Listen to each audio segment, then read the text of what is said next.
He was worth billions, but couldn't buy the one thing he wanted most. So he hired a homeless teenager to fake it, never expecting the boy would change everything. Charles Winchester was cold, calculating, and ruthlessly efficient, a self-made billionaire who'd built his empire from nothing.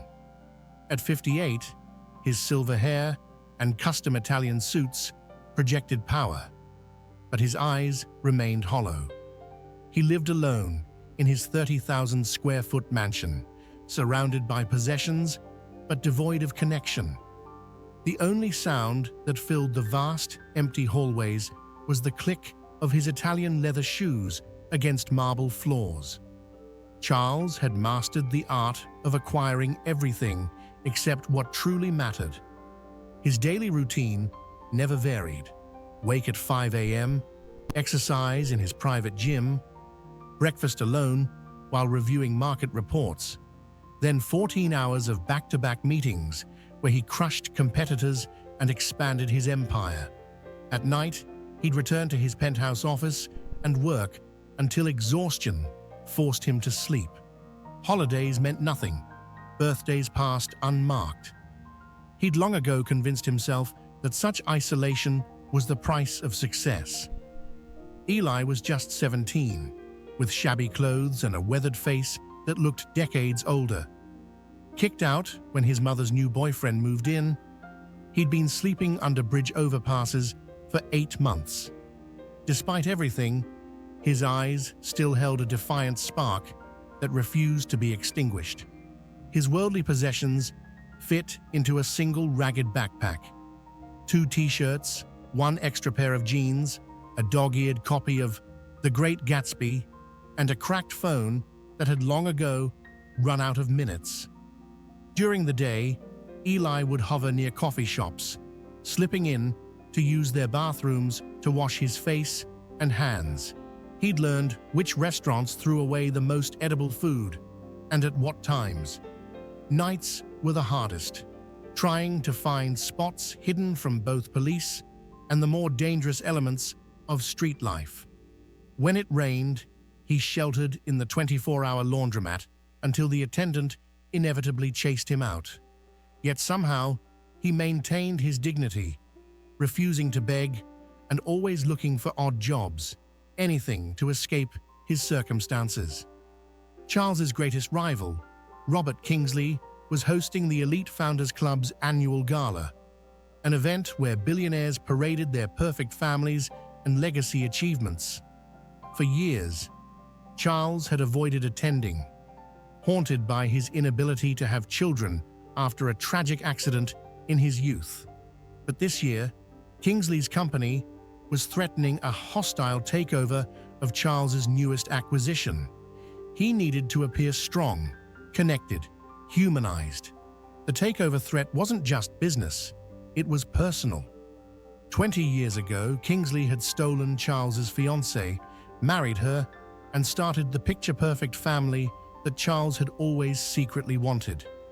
Now Kingsley's son was being groomed to take over the family business, while Charles had no one. The whispers in boardrooms had started, "Winchester's brilliant, but he's got no legacy, no heir. What happens to all that wealth when he's gone?" Charles stared out of his office window, watching happy families in the park below. A sudden, desperate idea took hold. "Find me someone who can pretend to be my son," he ordered his assistant. "Someone nobody would recognize.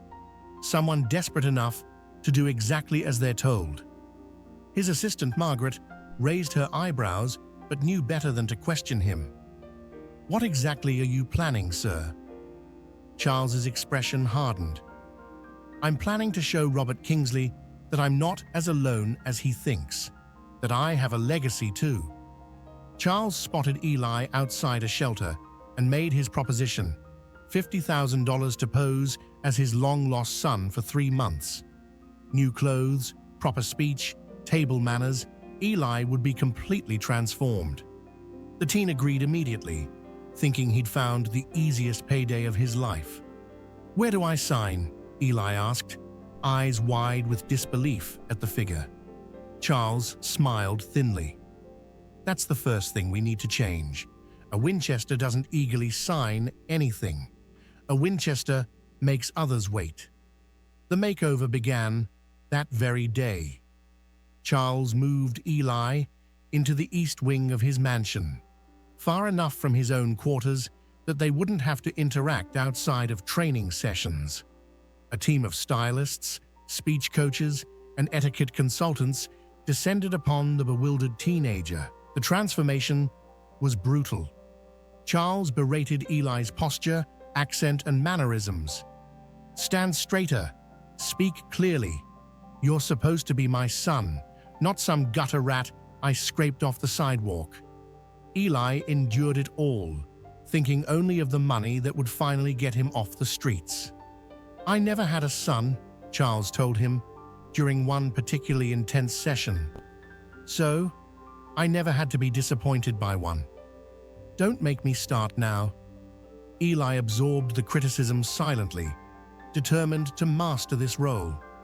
He practiced for hours after his formal lessons, mimicking Charles's authoritative walk, memorizing wine pairings and stock portfolios, learning to tell the difference between a $5,000 watch and a $50,000 one with just a glance. At night, alone in his luxurious bedroom, larger than any apartment he'd ever lived in, Eli would sometimes stare at his reflection in the mirror, wondering who was staring back. The designer clothes felt like a costume.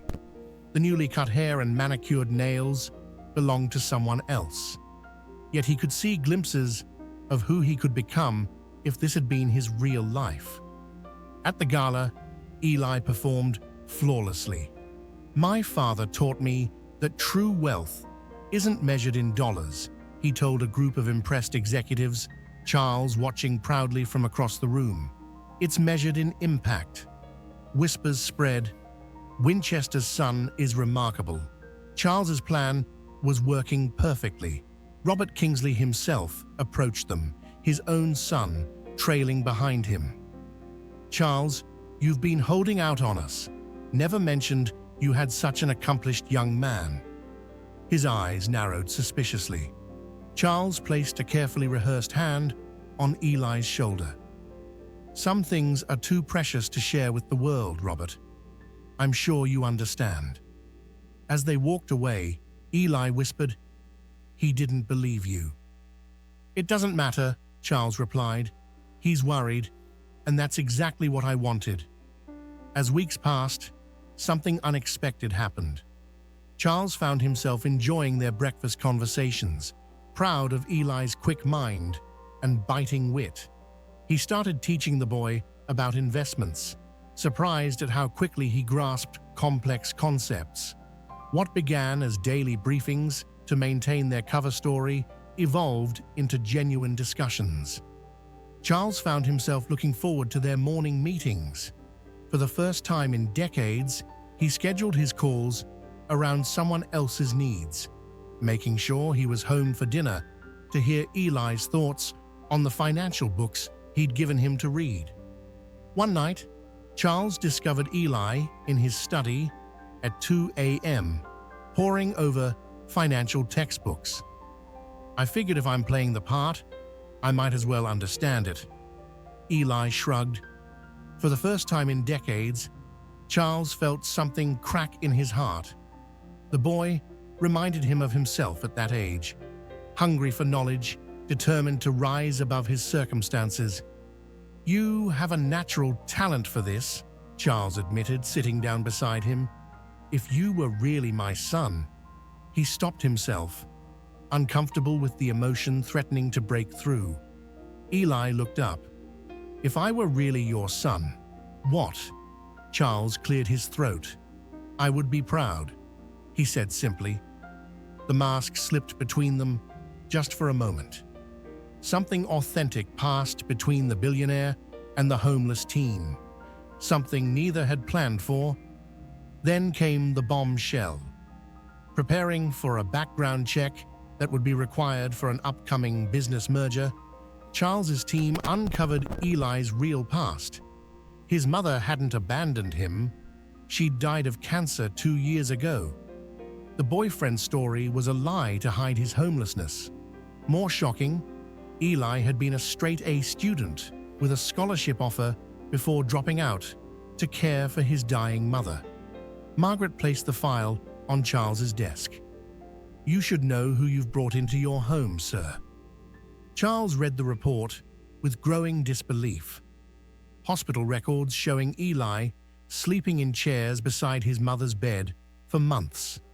Teacher recommendations describing his brilliant mind and determination. The scholarship committee's confusion when he simply disappeared, followed by sporadic homeless shelter check-ins after his mother's death. Why would he lie about this? Charles whispered, more to himself than to Margaret. "Perhaps," she answered quietly, "for the same reason you're lying to everyone else. Pride." Charles confronted Eli in a rage, partly fueled by feeling betrayed and partly by the uncomfortable mirror this held up to his own deceptions. "You lied to me. Was this all some elaborate con?" he roared, waving the background report. Eli stood his ground. "You hired me to lie, to pretend. What difference does it make if I lied about other things?" Tears streaked down his face. "You needed a fake son. I needed someone, anyone, to care if I lived or died, even if it was just pretend too." The raw honesty stunned Charles into silence. "Do you know what it's like?" Eli continued, his voice breaking. "To watch your mother wither away because you can't afford better care.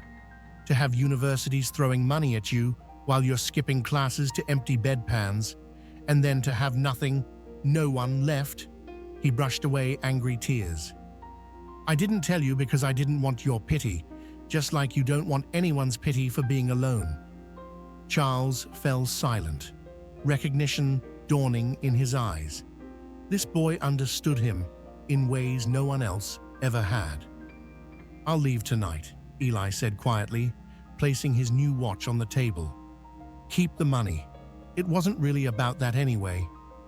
Charles watched him walk toward the door, suddenly terrified of returning to his empty life. "Wait," he said, his voice hoarse. "Please wait." 6 months later, at the annual shareholders meeting, Charles Winchester shocked the business world. "I'd like to introduce my son and newly appointed heir to Winchester Enterprises," he announced. The crowd murmured in confusion. Charles Winchester had a son. Since when? Eli walked confidently to the podium, now in a tailored suit of his own, hair neatly trimmed. The adoption papers had been finalized the week before. "Some of you may have questions," Eli began, his voice steady and assured. "The truth is that Charles and I found each other when we both needed family most. He could have chosen anyone to carry on his legacy. I'm honored he chose me." In the front row, Robert Kingsley shifted uncomfortably, realizing that Winchester's heir, chosen rather than born, might actually be a formidable successor. During the following reception, Charles overheard snippets of conversation. "Did you know Winchester put him through that accelerated business program at Wharton? They say the kid's a natural, already revamped their entire Pacific division. Word is, he was homeless before Winchester found him. Talk about rags to riches." Charles smiled to himself. Let them talk. The truth was far more valuable than gossip. And in the back of Charles's wallet, hidden from view, was a small photograph. Eli in his graduation cap and gown from the accelerated program Charles had enrolled him in. On the back, in careful handwriting, "To Dad. Thanks for seeing the real me." That night, as they drove home together, Eli asked, "Do you ever regret it? Taking in a stranger who could have been anyone?" Charles thought for a moment. "I took in a stranger, yes, but I found a son." He paused. My only regret is all the years we missed. Sometimes the family we need isn't the one we're born into, but the one we choose to build together. Blood might be thicker than water, but love, real love, is thicker than anything. And sometimes, the greatest fortune isn't what we possess, but who we allow ourselves to become when we finally open our hearts. If you like this story, please subscribe for more emotional stories like that. Thank you, and until next time.